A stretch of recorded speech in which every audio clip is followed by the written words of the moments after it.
Station, this is Houston. Are you ready for the event?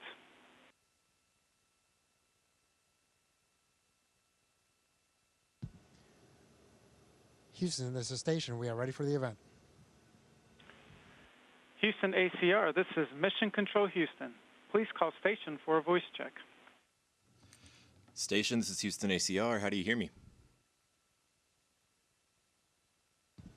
Houston ACR, this is Station. We have you loud and clear. How us? Got you loud and clear. Please stand by for opening remarks. Hi, I'm Frank Lucas, Chairman of the House Science, Space, and Technology Committee, and I'm proud to represent Kingfisher in Congress. And I'm excited that our students have the chance to ask questions about life aboard the International Space Station. Conversations like this spark an interest in STEM fields that can last a lifetime. This is a very exciting time in our nation's space program, as the Artemis missions begin our journey back to the moon and then on to Mars. Who knows? Maybe one of the students we hear from today will one day land on Mars. Let's dream big. Now, let's get to the first question. Hi, my name is Ethan Karcher, and what I want to know is how you guys exercise and what do you do to work out? All right, well, Representative Lucas and Kingfisher High School, welcome to the International Space Station. On behalf of Expedition 69 and the entire NASA team, it's an honor to have you guys up here with us. So Ethan, we actually exercise about 2 hours every day, and that's because it's really important to help us maintain both our muscular and bone health and our cardiovascular health. And so we primarily use 3 machines. One is called ARED, which is a resistance machine. It uses 2 vacuum cylinders and a couple of flywheels to provide very similar resistance to what you would feel if you were lifting free weights back on Earth. And so we do a lot of lower body exercise on that machine. And then for our heart health, cardiovascular health, we can either run on the treadmill or we can use a stationary bike called Cevis. The fun thing about the treadmill is that you're actually running facing the ground because, again, up here in microgravity, there is no up or down, and so it just happens to fit best against the wall, and we run facing the floor. And then the cool thing about Cevis is that it doesn't have a seat, and that's because you don't need to support your upper body. So you use shoes to clip in like you would into a road bike or a stationary bike with clip-in shoes, and you just pedal while holding yourself in place with your hands. Hi, I'm Wyatt Long, and I was just wondering how long it took you to train to be on this mission.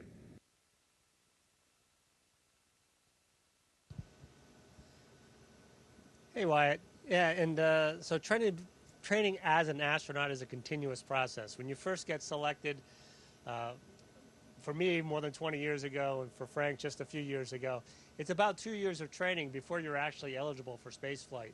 And after that, you're continuously training and maintaining your proficiency.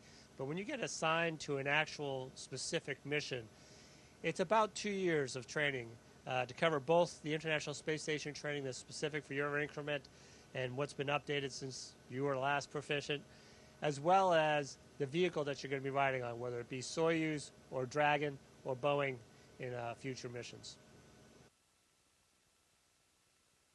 Hi, I'm Angela Munoz, and I'd like to know what the most unfavorable thing about space is. Hey, Angela. That's a great question because there's a lot of awesome things about being in space, but there's a couple of things that are kind of hard. Probably for most of us, the hardest thing is being away from our loved ones for a long period of time. But there's also a lot of physiological changes that happen to our bodies that can be really hard.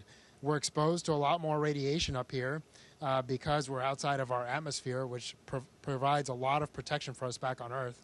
Also, the fluid shifts that you have because of microgravity can affect some people's eyesight, can affect how you feel. You can get a lot of congestion and some headaches because a lot of that fluid that is normally in your legs ends up in your upper body.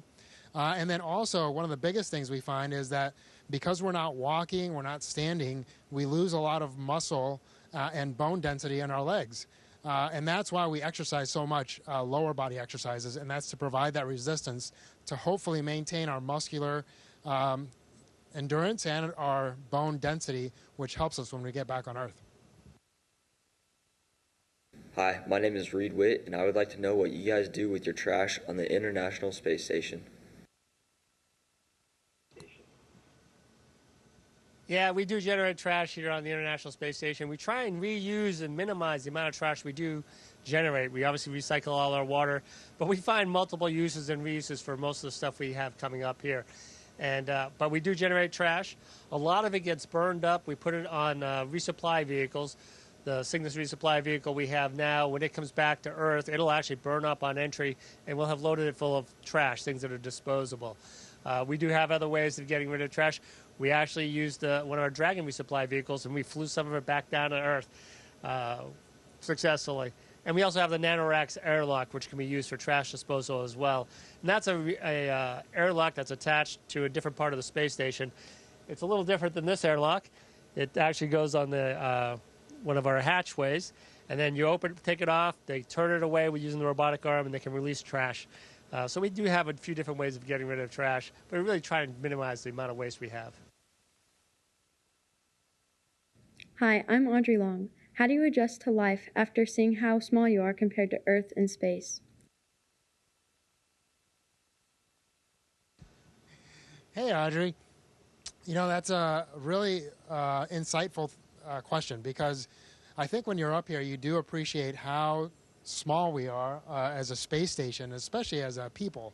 And also, you know, you're humbled by the fact that you're up here representing the NASA team, our nation, and all of humanity. I mean, there's only 7 of us up here in space right now on the International Space Station. You also look down at the Earth and you realize how unique it is as you look out at the rest of our solar system, and really for the most part you just see blackness. And so all of those things hopefully combine to make you feel like you need to be a better person when you come back to Earth, that you need to represent the team well, and that you need to be kind to others, because really, again, our Earth is all we have, and so we need to protect it and protect each other as we move forward. Hi, my name is Andrew Long, and I'd like to know what re-entry is like.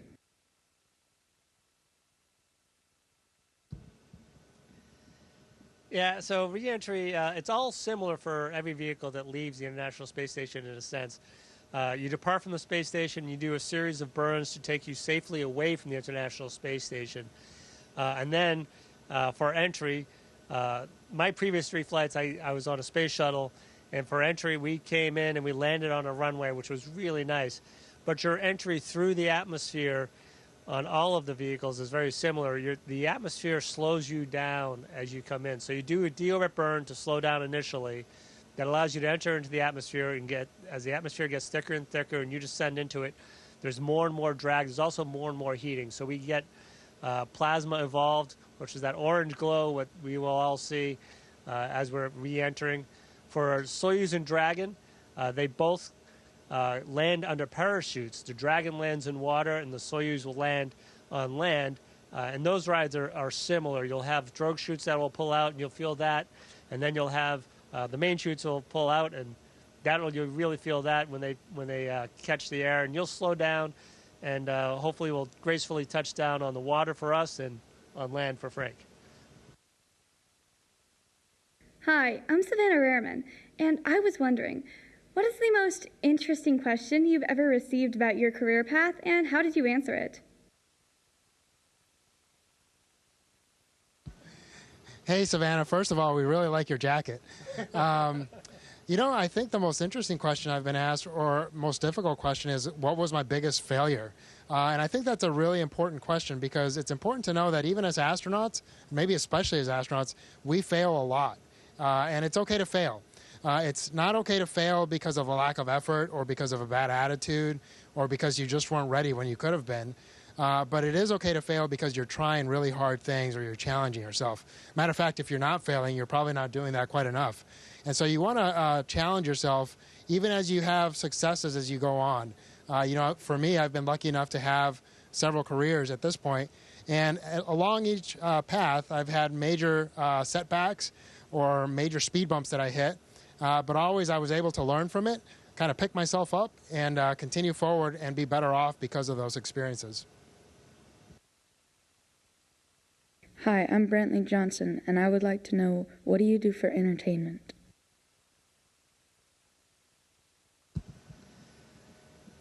There are a lot of options here for entertainment. Just being here can be entertaining. Floating never gets old, so if I just hang out here, this is actually kind of cool.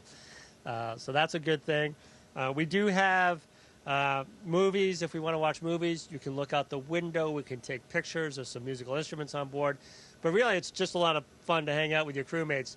They're great people, and they're really a lot of fun just to hang out with. They're always very entertaining. Hi, my name is Emmy Lunsford, and my question is, how many people does it take to maintain the International Space Station, and what is one tool that you can't live without? Hey, Emmy, you know, that's one of the best parts about being up here is the fact that we are a part of an amazing team, and that team is actually represented worldwide. So we have mission control centers, as we call them. The main one tends to be at Houston, but for the Russian segment, their main control center is in Moscow. And then a lot of our science goes through Huntsville, Alabama. And our international partners, the European partners, have a control center in Munich. And then our Japanese partners have a control center in Tsukuba in Japan. And so you get to talk to all those people throughout the entire world almost every day. And so that's a really cool part. So I would say it takes hundreds and possibly thousands to keep this incredible machine running. Up here, we only have 7 people at a time. Sometimes it's a few less, sometimes it's a few more, but on average, it's about 7 people. And, you know, the one thing that I think that we can't live without, well, there's several really, but it's important to realize we have to maintain a small, essentially miniature Earth environment on here on the space station. And so the air that we breathe is really probably the most important thing that we have to keep an eye on. And so we have machines that scrub the bad things out of the air, and then we have oxygen generators that use electrolysis to produce oxygen. And without those, we would probably have to leave the space station pretty quick, probably within a few days. Hi, I'm Colton Livingston, and I'd like to know, what was your craziest experience as an astronaut? Oh, my craziest experience as an astronaut. That's hard to say. It depends on how you define crazy. Every launch has just been absolutely amazing. And then the EVAs I've managed to do, spacewalks, they've been absolutely amazing as well. It's hard to say what my craziest experience. That's a tall task, actually. But it's all been so enjoyable, and we've been so well trained, and things are so well understood. Crazy is probably not the right word for it, but exciting. It's incredibly exciting opportunities, and I'd probably put my spacewalks and some of the events during them probably at the height of that. Hi, my name is Josh Finley, and my question is, what do you do if you get sick on the International Space Station? Hey, Josh. Well, actually, Steve just pointed to me because I'm the resident doctor on board right now. But actually, we all get medical training, and sometimes you don't have a doctor on board. And we all go through some pretty rigorous training to make sure that we can help each other out while we're up here. One of the things that we do is we try not to get sick. We try to stay healthy, and we actually quarantine for a couple of weeks prior to launching. Now, we're all familiar with quarantine after the past few years, but we've been doing that ever since the International Space Station started. And that's because you basically don't want to show up sick. And once you're up here, you're really only exposed, like I said, to about 6 other human beings. And because we're all generally pretty healthy, you don't have a whole lot of new viruses that you're exposed to. So generally, we all stay pretty healthy. And then we're really careful, and we try not to get hurt while we're up here, because that would probably be one of the highest risk things, is having an injury that we just couldn't deal with up here and maybe force us to go home. But for the most part, the team keeps us incredibly safe, and we stay pretty healthy up here. Hi, I'm Addison Price, and my question is, how do you wash your laundry?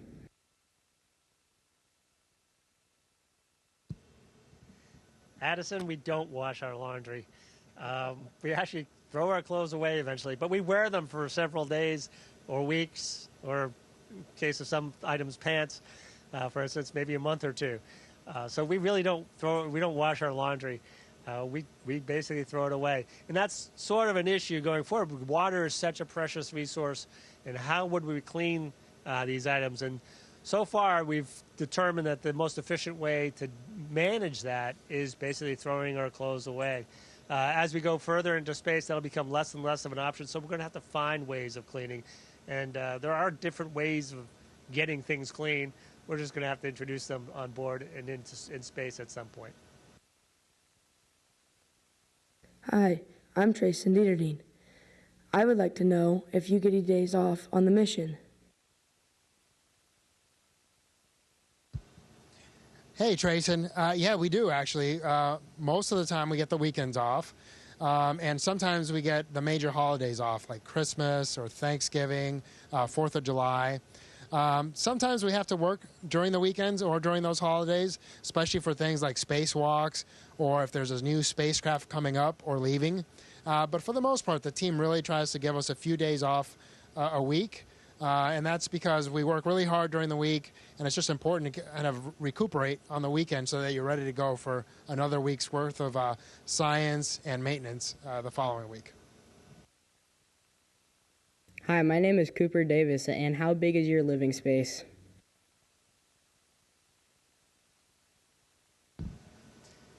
Cooper, actually, we've got a lot of room on board the International Space Station.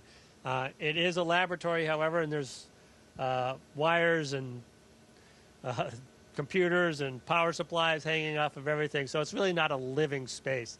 Our actual little living spaces that we live in is about 3 foot by 3 foot and just over 6 feet high, and that's called our crew quarters. And we have a computer in there, and that's where we sleep.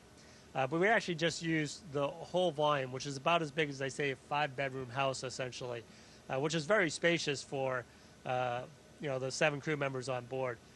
So you have a lot of living space, but it's not the type of living space where you have a couch and a TV and can just kick back and relax. Hi, I'm Brody Bowden. How do you deal with working under constant pressure?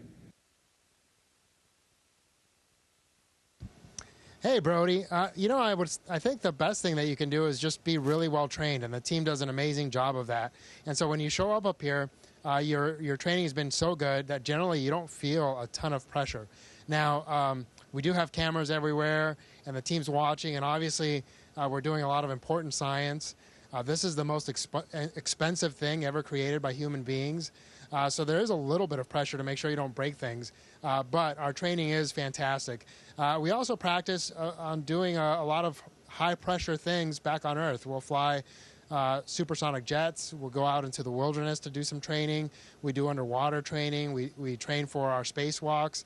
And all those things kind of combine to help you deal with that pressure and just kind of remain calm even in stressful situations.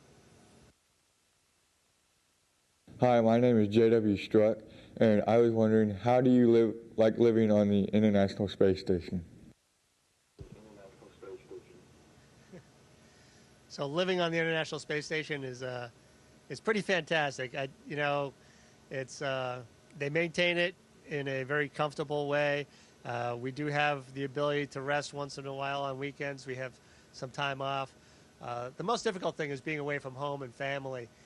So Frank has been up here for almost a year, and he'll pass a year before he gets home. We've been up here for 6 months, and obviously it's very comfortable. I feel pretty well rested, pretty well ready to go, and so living on board is pretty comfortable. They really try and take care of us. And as we go further and further into space and have longer and longer missions, that becomes even more important. Food, sleep, your schedule, your ability to communicate, all those things impact your quality of life. And they're really important things that we need to understand before we do more. I'd like to thank our students for taking part in this event today and for asking those insightful questions. And I'd like to thank NASA for giving the students of Kingfisher the chance to express their curiosity and learn firsthand from an astronaut about life in space. I encourage you to keep that sense of curiosity and keep learning throughout your lives.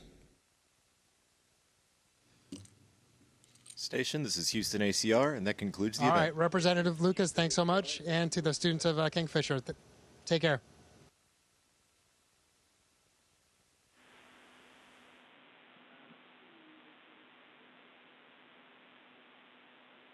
Thank you to all participants. Station, we are now resuming operational audio communications.